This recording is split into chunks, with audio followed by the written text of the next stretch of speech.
Para sa akin, te, nagugustuhan mo na si AJ, no? Sinasabi ko na nga ba, tinamaan na nga.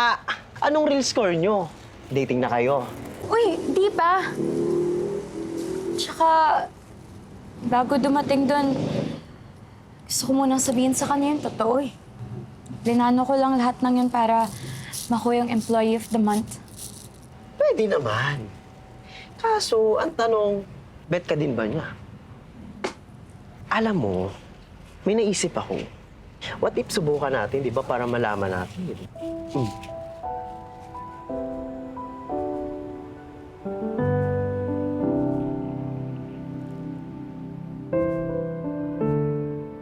So, mission success nga itong si Nicole.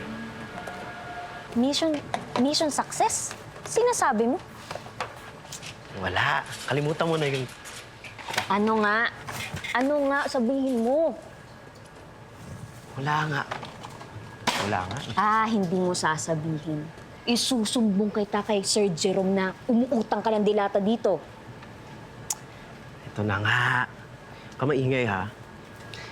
Kasi itong si Nicole, pinagplanuhan niyang painlabin talaga si AJ para ma-distract siya at makuha niya ang Employee of the Month. Sama ng ugali niyo.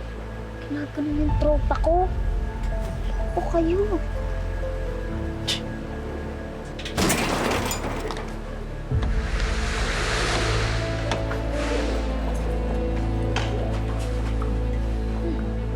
AJ!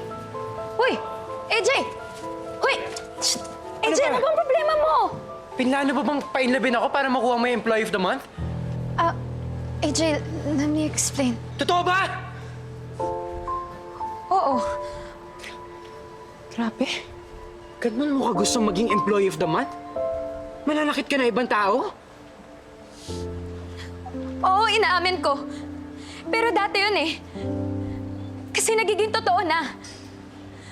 Nagiging totoo na yung nararamdaman ko sa'yo. Totoo? At ano sa tingin mo, ha?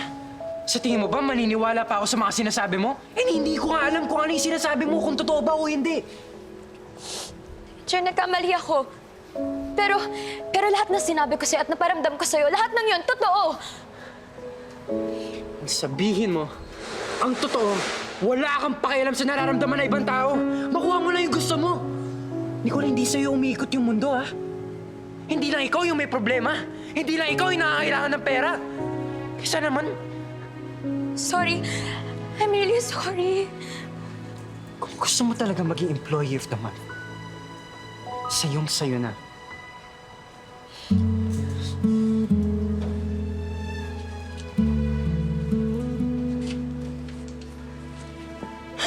Ikaw kasi. Niloloko ka. Ako.